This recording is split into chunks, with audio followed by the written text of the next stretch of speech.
Boundaries are so incredibly important, and it's all about setting limits between yourself and another individual and how you show up in that interaction and in that relationship.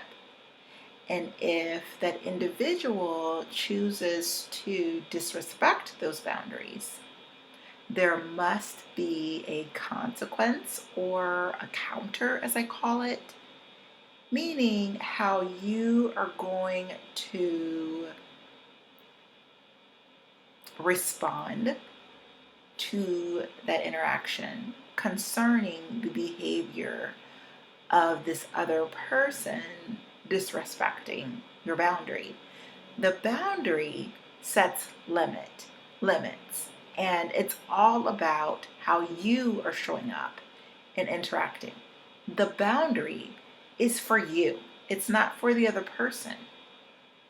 The boundary is for you so that you know how you are going to adhere to the limits that you have set for that interaction, and to help you remember, and then also allows you to think about what kind of interaction you want to have with that person moving forward, and if they are able to respect that boundary, how you can respond, and if they do not, how you will respond. Hey there, mamas. Welcome to the Mom Care Coach podcast. And I am your host, Victoria Mattia. I am a certified life and health coach, certified international counselor, and also a homeschooling autism mom and former autism clinic director. I know that you are struggling with holding healthy boundaries around time management, constantly getting less than adequate sleep, and managing deep exhaustion and overwhelm. And you are praying to find a way to have more energy throughout your day. Well, friend, you have come to the right place. In this show, we will talk about how you can guide yourself through a process of self-care strategies that will lead you to the health solutions that you as an autism mom have been searching for, and how providing for your 4 intentional needs, sleep, movement, nutrition, and mindset, can help you avoid burnout. So grab this morning's leftover matcha or pour another cup of your homemade kombucha and pull up a chair, and let's have a chat on how these health solutions can change your life. One more thing. Would you like to know more about the online coaching services and health bundles that I offer? If so, please do not hesitate to reach out. My email is mindfulwellnessforautismmoms@gmail.com. Again, mindfulwellnessforautismmoms@gmail.com. And of course, it's also listed in the show notes. Thank you, and I look forward to hearing from you. Now on with our show. Hello, everyone. This is episode 6, and if this is your first time tuning in, I am your host, Victoria Mattia, and this is the Mom Care Coach podcast. So today, the title of our episode is Aligned Living Part 1, How to Practice Your 4 Intentional Needs while traveling. So this is a 2-part series, and we are on part 1 today, and then our next episode will be part 2. So when I am recording this episode, we are in the month of November, and here in the US, many of us will be celebrating Thanksgiving at the end of the month. And because of that, I thought it would be really important to talk about traveling and what that can all entail for us as autism moms. Okay, so before we get started, I wanted to read a review. So if you're not aware, I like to read reviews here on the podcast because you may be next if you want to leave a 5-star review sharing how this podcast has been helpful for you or someone that you know. And if it is something that you would like to leave a review or share with someone in your life, this could be helpful to other people find this podcast when they are looking for this kind of information. So today, this review actually was entered anonymously, and I'm going to read it. It says, as a mom who raised a son who is on the spectrum, I know firsthand how needed this podcast is. Thank you for showing up for this work. Mothers of children with autism need information and support. May God bless your work. Well, thank you so much. If this is you, just let me know because I would love to say your name if that's something you would like. But if not, no worries. For anyone who wants to leave a review, I just want to thank you because when you do leave this review, it really does help it to be shown to the people that are looking for this kind of information. Okay, so now I want to talk about our one big idea. Okay, so our one big idea is having boundaries around what we want is important. Okay, in order for us to achieve it and keep it. So it's important for us to understand that as we are traveling, we may be interacting with people that do not have healthy boundaries around self-care. And therefore, they do not understand its importance and may want to share their viewpoints with you.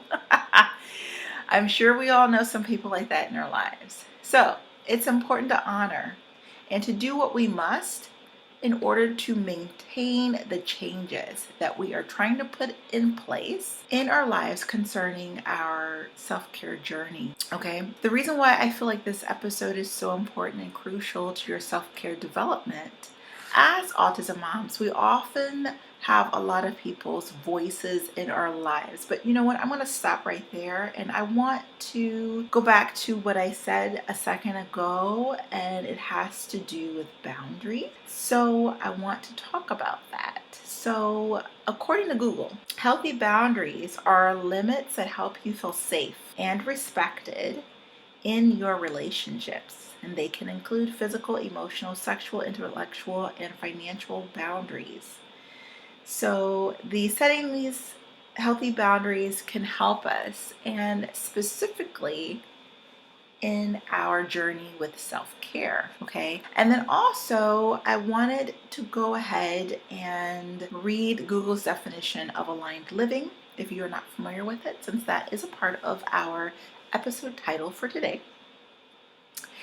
And it reads, living in alignment means living in accordance with your values, beliefs, and actions, and being the person you know you are. Okay, this is so critical because you may be around some people that you aren't usually around, and that can interfere with how they see us, and therefore that can interfere with how we may feel we are allowed to show up. Okay, so I wanted to stop right there just for a moment and just kind of camp there so that you have an understanding of where I'm coming from and the reasons why. Okay, so it's important to honor and do what we must in order to maintain the changes that we are trying to put in place in our lives concerning our self-care journeys. So if you recall the first few episodes, we kind of laid a foundation about what this particular podcast is about when it comes to self-care for autism moms. Okay, we talked about our 4 intentional needs, which are sleep, movement, nutrition, and mindset. And now we're talking about aligned living in alignment with those 4 intentional needs. Okay, So I think that is so important for us to have that understanding before we really get later on into the month, as people are preparing for gatherings, for parties, for traveling, being on the plane, traveling in the car, however they plan on doing that. It's really important. So, and this is the reason why. As autism moms, we often have a lot of people's voices in our lives. The physician care team, so that could include, with our children, it could include neurologists, psychologists, counselors. We may have a therapy care team, so that could include our SLP for our child, or OT or PT, alternative therapists that may also be involved. That could include brain gym, art therapy, dance therapy, and movement therapy. We also may have our education care team in our child's life at their school. So if we aren't careful, we can feel like our voice and our needs are drowned out. So it's important to protect our needs and self-care beliefs with appropriate boundaries for ourselves and with kindness and love when we are sharing and exercising those boundaries, especially this time of year, when so many of us will be interacting with people we don't usually interact with on a daily basis, whether this is an old friend or a family member. Sometimes an individual may feel like we owe them a certain kind of interaction because they have known us for so long. However, as your mom care coach, I am here to offer you freedom by saying that simply isn't true at all. Let me repeat, that simply isn't true. It doesn't matter how long someone has known you. If they are trying to help you act outside of your character, of what you believe is true, or new alignments that you're trying to have when it comes to your self-care journey and creating ways in your life where you can feel at peace and safe in your own body, if they're trying to help you act outside of that, you do not owe them any type of interaction. Okay, I know that can be complicated and that you may have all kinds of feelings surrounding that, but just allow that truth to kind of sit in you and see how you feel with that. Okay. Moreover, if you are feeling uncomfortable, you are able to take a step back and make a different choice. So today, I want to offer you 3 tips to help you feel successful as you gather together with friends and family in this season. So let's talk about this, okay? So we already talked about healthy boundaries, okay? And this can be healthy boundaries within our body, in our mind, in our heart, okay? And I'm going to read that Google definition for you again, all right? Because I think it's so important. So healthy boundaries are limits that help you feel safe and respected in your relationships. But I want to go a step further,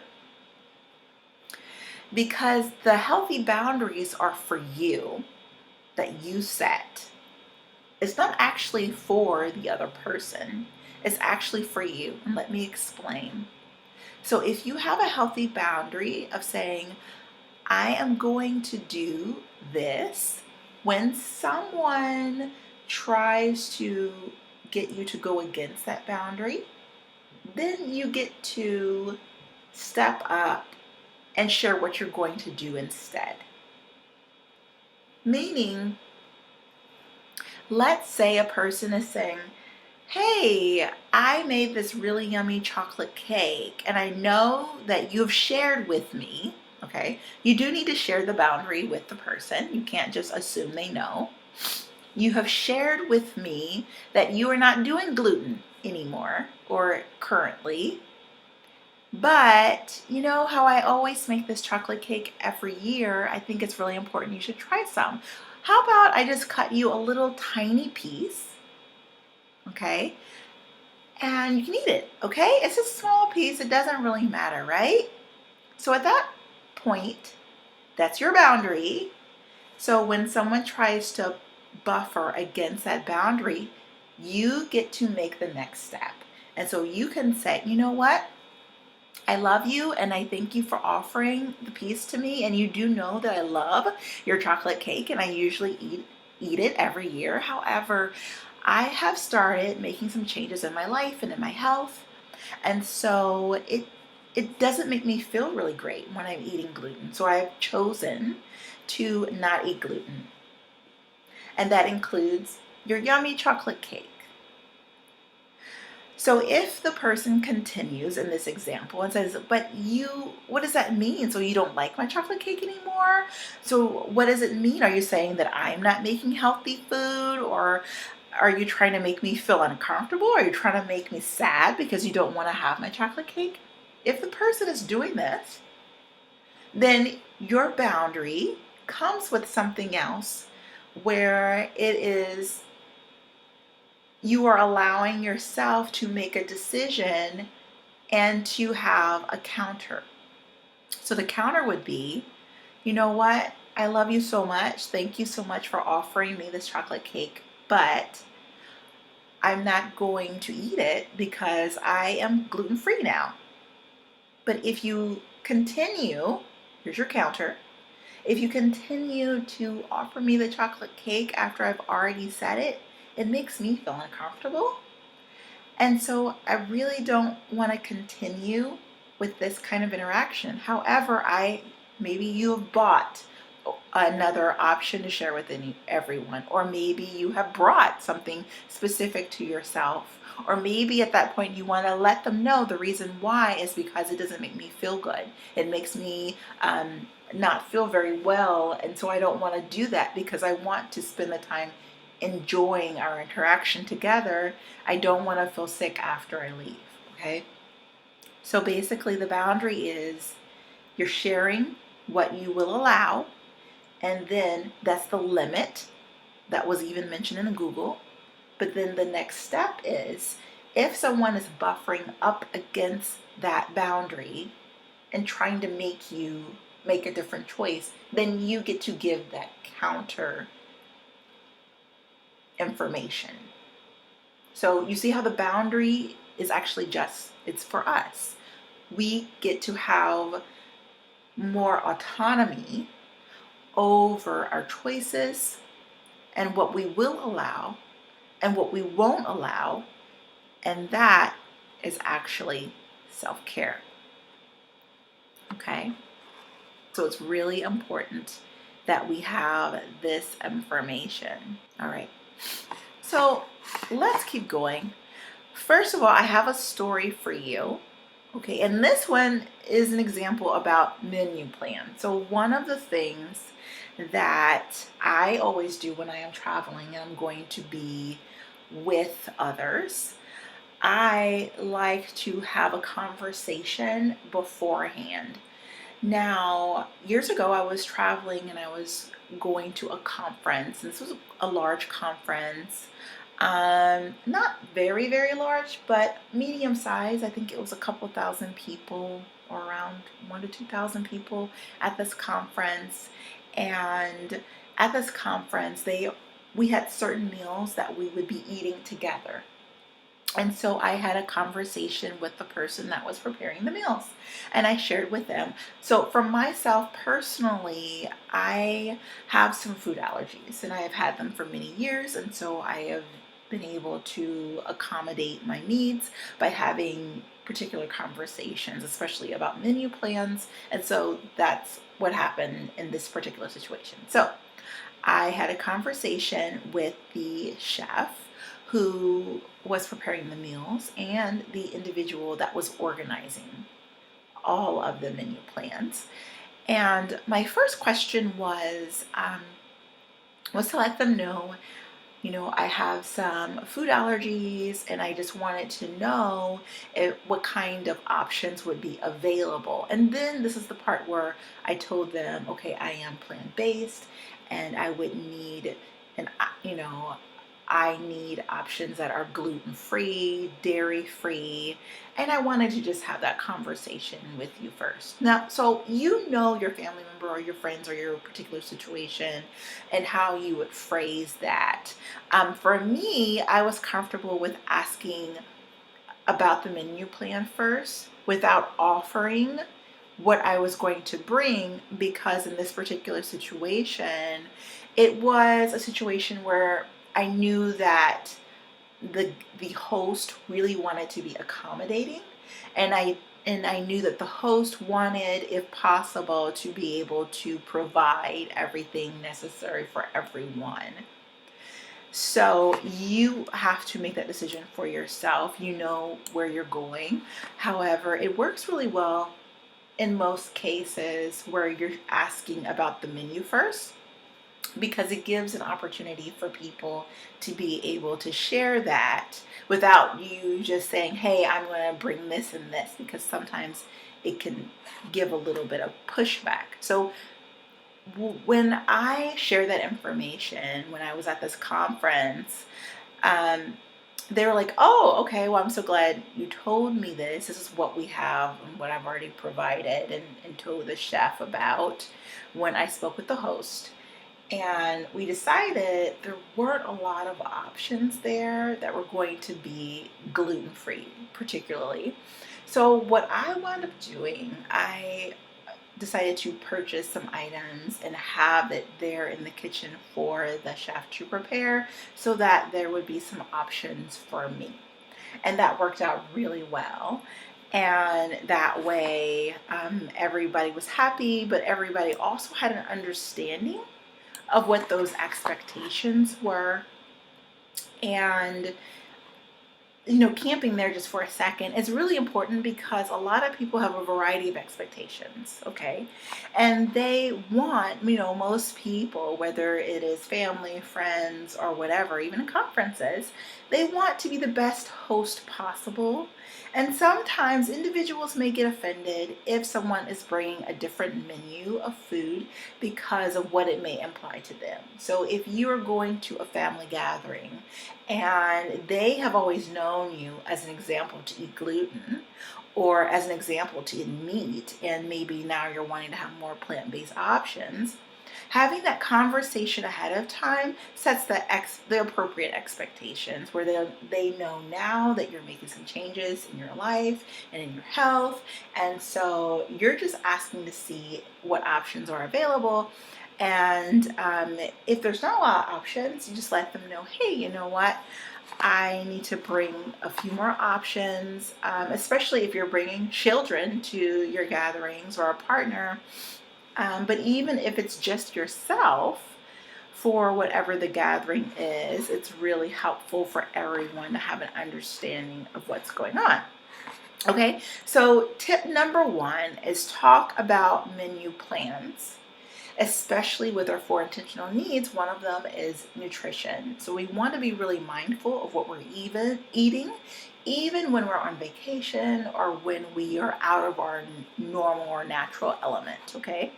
So tip number 2 is, if you are staying with friends or family during the holiday season and you have a unique sleep schedule, that you may want to mention that to them. Okay, so what do I mean by a unique sleep schedule? Well, sleep is one of our 4 intentional needs. And so if you're trying to create a morning routine, okay, or you've already have an established morning routine where you're getting up a little bit earlier, maybe you're getting up earlier than everyone else in the household if you're staying with friends or family, or maybe you're going to sleep later at night, or I'm sorry, you're going to sleep earlier at night, then everybody has an understanding. Because if you don't do that and you're staying with friends and family, especially if they haven't seen you for a long time, they may want to talk for hours and hours, even early into the morning. A lot of families do that.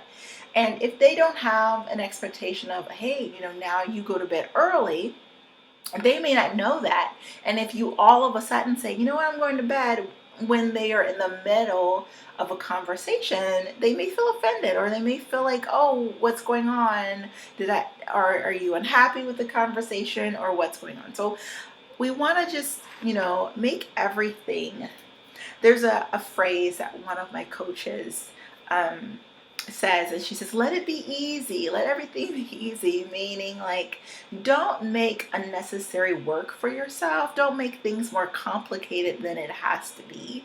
So if we're having conversations ahead of time before it's time to go to bed or time to get up early in the morning, then we have an understanding. So if at 8:30 you say, you know what, it's time for me to get ready for bed, I need to do my nighttime routine, they're like, oh yeah, that's right, you did mention that. And so no one is feeling uncomfortable.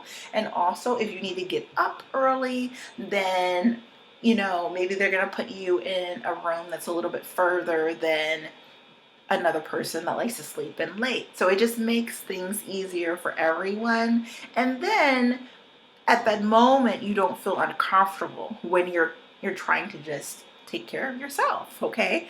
And so those kinds of things can be really, really helpful when we're just sharing that information so that everybody can act accordingly. And then tip number 3, if it's possible, try to go for a walk after a large meal. So, meals when it comes to Thanksgiving or Christmas or Hanukkah or all kinds of different holidays that people have this time of year, it is very common, at least here in the US, for better or for worse, to have really large meals and to eat throughout the day, and sometimes to even eat more than we should.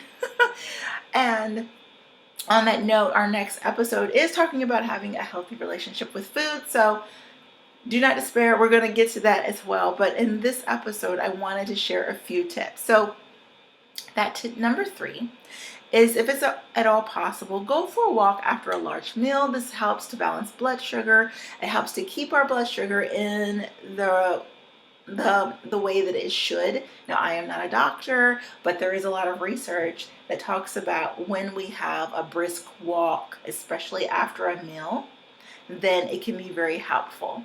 Also, we do have an upcoming episode that we'll be talking about tips and tricks to help with balancing our blood sugar and what we can do. There are some tips we can do. I'm not referring to someone who has a diagnosis of very high blood sugar, but I am referring to different things we can do just to help ourselves, especially as we're getting older, as we are living our life and trying to create longevity by honoring our 4 intentional needs. There are things that we can do. So look forward to that episode as well. Okay, so going back to having a walk after a large meal, this can be very helpful. It can also help us to manage stress levels. This time of year, a lot of families have different kinds of relationships with each other, and sometimes it can be a little bit stressful when you're around people that you are not usually around. So going for a walk after a meal can be very helpful. You can even ask one of your family or friends that you're hanging out with to accompany you as you are on this walk. It gives you another opportunity to spend time with each other and just to have really healthy, happy interaction. Or it may be nice to take one of your kids for the walk with you, maybe in the stroller or however you do that, or go to the park together. Often, especially for kids on the spectrum, it can be very difficult because anytime there's change involved for a lot of kids, it can be challenging. So it may be nice just to have the 2 of you together, or you and your partner and your child together for a few minutes as well. So just to make sure, as you are moving into this season, take one step at a time, honor your boundaries, and then also just make sure you're moving in forward direction, as I have said before. It's not about doing everything perfect all the time, but it is helpful to take even one tiny step. It is very helpful, and you can create momentum as you continue in a forward motion. Okay, so thank you so much for listening to this episode. I hope these tips are really helpful for you, and it helps you to have a really peaceful season. And of course, by the way, please don't forget to head over to the Facebook group called the Mom Care Coach, and it does have introduction videos to this particular episode as with each episode. And all of this information is in the show notes. And also, you can sign up for the email newsletter newsletter, because there are extension videos for each of these episodes there that you will only have access to if you receive the newsletter. That information will also be in the show notes. There's also the if you are an individual that is needing support, more support, that I can help you with that. There are health bundles that I offer on my health shop that I have online. Also, if you're needing one-on-one coaching, you can also reach out to me. So I believe that this community was made for moms that have children on the autism spectrum, and it's so important we were able to come together and support each other, especially with our health goals. So I look forward to hearing from you and hopefully seeing you in the community and in the Facebook group. And thank you so much for listening. Goodbye. Thank you so very much for listening in. If you have learned something new today or have been blessed by this show in any way, please share it with a friend. And don't forget to head over to iTunes and leave a 5-star review. And feel free to take a screenshot and tag me on Instagram, and I will tag you back. Thank you and be well.